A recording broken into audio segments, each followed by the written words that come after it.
नमस्कार मित्रांनो, हा रिसर्च करण्यात काय यशस्वी झाला की कोणत्या कंपनीचा मार्केट कॅप किती आहे आणि येणाऱ्या काळात किती जाऊ शकतो.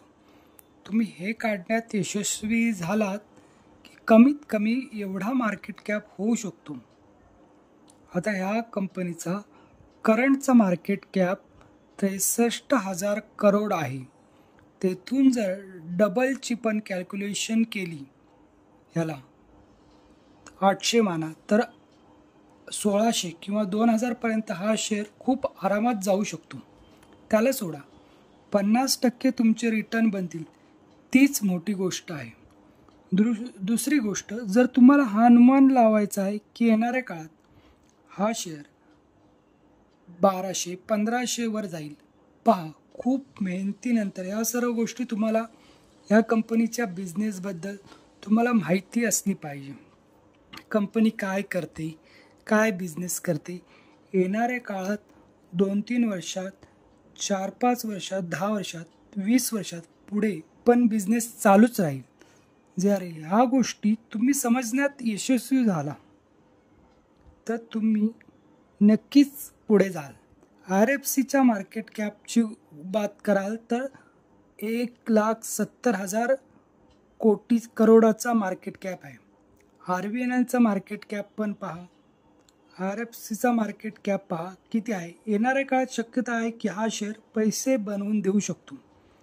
एका वर्षाचा जो हाय बनवला आहे 1138 रुपये, त्याच्या अकॉर्डिंग जर कॅल्क्युलेशन कराल तर सर्वात आधी 1,000 जवळजवळ तुटेल. जर तुम्ही 1,000 वर खरेदी केलं असेल तर चांगली गोष्ट आहे, पण खरेदी करण्याची पद्धत ही आहे. समजा इथे 1,000 लिहा, ही तुम्ही खरेदी करायला सुरुवात केली, 800 लिहा, 700 इथे लिहा, कमीत कमी 700 पर्यंत खरेदी करा. परत खाली पडला सोडून द्या. येणाऱ्या काळात जर 1,000 रुपये येऊन जातो तर तुमचा पैसा बनून जाईल.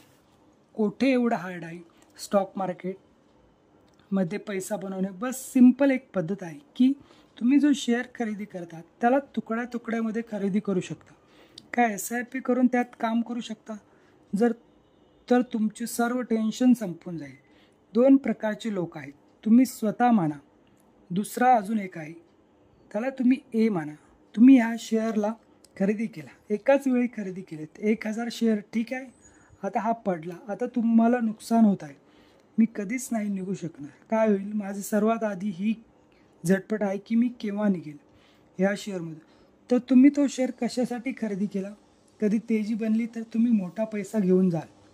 स्प्लिट नंतर पहा, 900-800 खाली 550 पर्यंत खाली पडला होता, परत वरती 1138 मारला, पैसा डबल केला आहे. ऑलरेडी IPOच्या भावाच्या अकॉर्डिंग 350-400चा भाव होता, पहा कोठे पोचला आहे, 6,000 पर्यंत पोचला आहे. त्यानंतर जबरदस्त घसरण खालच्या साईडला झाली.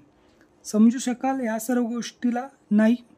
एकतर झालं तुम्ही ह्यूज क्वांटिटी मारली, पण एक माणूस आहे जो थोडा वेगळा आहे, त्याला घसरणच पाहिजे, कारण की 1,000 वर त्याने थोडा माल खरेदी केला आहे. तो बोलत आहे तू खाली पड तर माझा फायदा आहे. आता तुम्ही विचार करा, फायदा काय होईल, त्याचे शेअर वाढतील, कमी भावात त्याला मिळेल, त्याला खरेदी करायची आहे ह्या शेअरला. आणि जी पण घसरण झाली तो नाराज नाही आहे, तो आनंदात आहे. तर घसरणीमध्ये तुम्ही समजून घ्या, एकतर तुम्ही आनंदी व्हाल किंवा रडत बसा.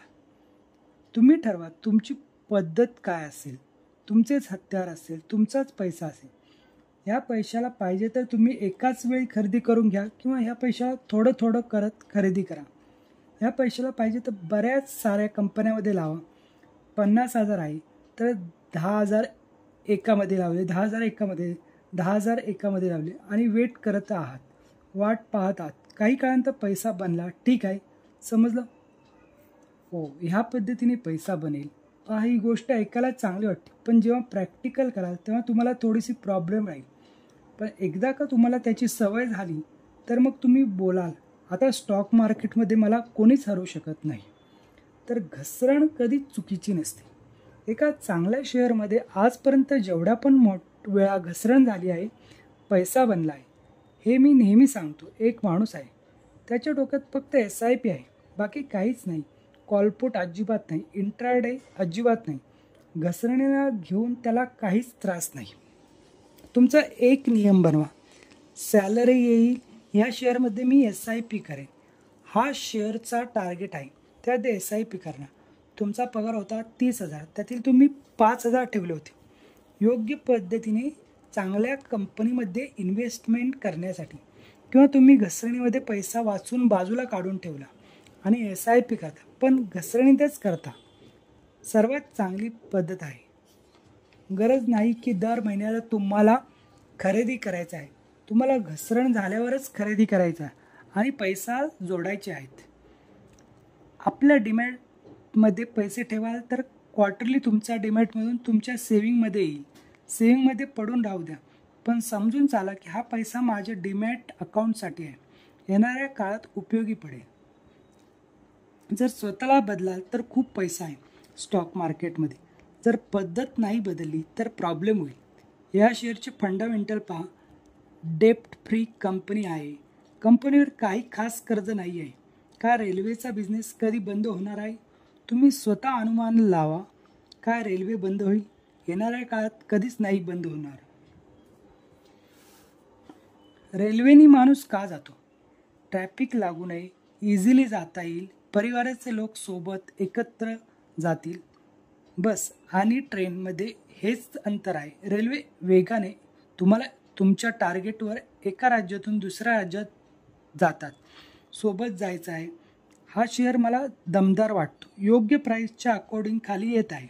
तुम्ही कोठे पण फसला असाल, थोडं थोडं खरेदी करून जर तुम्ही जमा करता तर 2,000चे टार्गेट येणाऱ्या काळात तुम्हाला पाहायला मिळतील. जर हे माहीत झालं की येणाऱ्या काळात 2,000वर जाऊ शकतो, तर तुम्ही कोठेच फसलं नाही पाहिजे.